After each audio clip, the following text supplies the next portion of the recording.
what similarity do you see how Michael Jordan took his game of basketball similar to trading? He take his trading.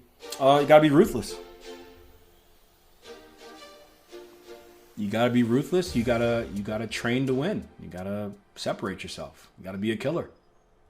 Very small percentage of traders actually make it. You've gotta be a killer. Michael Jordan was ruthless. He worked on his game all the time. You got to be ruthless. You got to demand perfection. That's what he did. He demanded perfection from himself. He demanded perfection for his teammates.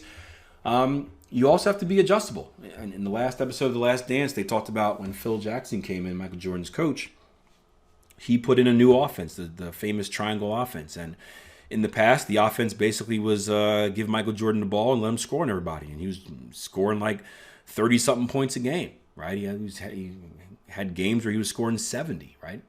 Phil Jackson came in and said, hey, the offense is going to flow through different people. And it wouldn't have worked if your star player didn't agree to it. And Michael Jordan was flexible. He said, hey, although this adjustment may not be what's best for me, so kind of putting his ego aside, maybe adjusting win percentage, right? This offense may not be what's best for me as far as my personal statistics. It's what's better for the team.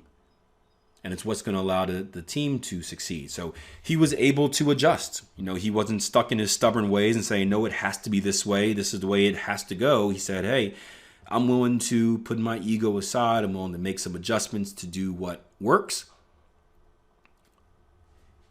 as far as achieving the bigger picture. And it's something that ended up working. And that wouldn't have happened if he wasn't able to make that adjustment. So you see that in trading. Whether it's kind of, many of us come into trading with certain ideas about the market, certain ideas about money. A lot of people think money is evil, right? It takes being open to learning new things, being open to make adjustments. Maybe something that you thought was true for years isn't actually true. And you've got to be able to say, hey, instead of being stubborn because someone told me this and I didn't test it or anything, I just thought it was right. Instead of being stubborn and just being stuck in an idea, be open to experimenting. Say, hey, I'm going to try this different way of looking at things. And, if it works, then it works. If it doesn't, then, it doesn't. But you have to be open to kind of making that change. Same thing, a good example of that is win percentage. I had this conversation the other day with Justin. We have lots of Justins on the platform now, but I think we had the same conversation where he was talking about, hey, I have this awesome win percentage. I think it's like 65%. I made some adjustments to my strategy. It brought the win percentage down to, let's say, 60% or 55%. These are just random numbers. But it was more profitable. And I said, hey, Justin, are you going to trade the more profitable way? And he's like, well, no. I'm going to trade the bigger one, the other way, because win percentage was higher. Now, in that conversation, right, Justin knew himself, and he said that, hey, I know I need to have a win percentage that's high to stay sane and not make psychological mistakes. And that's important. So this is not an instance where I'm saying he should change his way. But if you're comfortable with going from 65 to 55, you need to make that adjustment because it's better for your system. It's a more effective way to trade. Win percentage isn't there, and we've been taught our whole lives that win percentage is what's most important, right? You have to be flexible and say, hey, what's most important is profitability. And if it takes kind of sacrificing my win percentage to put myself in a more profitable position, then that's what I need to do.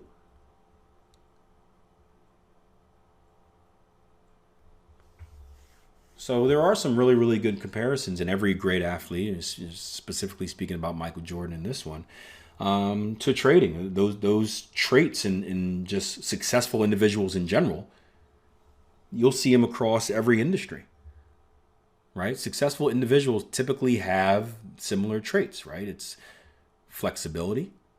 It's a little bit of openness. A little bit of narcissism in there too. I mean, you got to be, there's a fine line between, you're narcissistic and you're arrogant and you're confident. There's a very fine line between those. You can't be successful if you're not confident, right? Because you're not making that leap in the first place if you're not confident in yourself. No one's saying, hey, I'm going to break out of this comfort zone and take a leap of faith and make it. I'll find a way. I'll find a way to build the parachute before I hit the ground and go splat. No one's doing that unless they're not confident. So you have to be confident. Now, some people kind of stray that line a little bit more where they're so confident that it borderlines on them being arrogant, or maybe they're narcissistic. So that's kind of I think that's more about your general personality, because success does nothing more than just kind of elevate what you already are. But you kind of need that, right? And people used to think Michael Jordan was selfish. People think any great scorer, LeBron James is selfish. People look at Ronaldo, because he's demanding the ball, right? Oh, he's selfish. He's whining if he doesn't get the pass. Well, guess what? If I was a star player, I'd want the ball all the damn time too. Give me the ball. Like, I have confidence in myself. If the game's on the line, right, give me the ball, coach.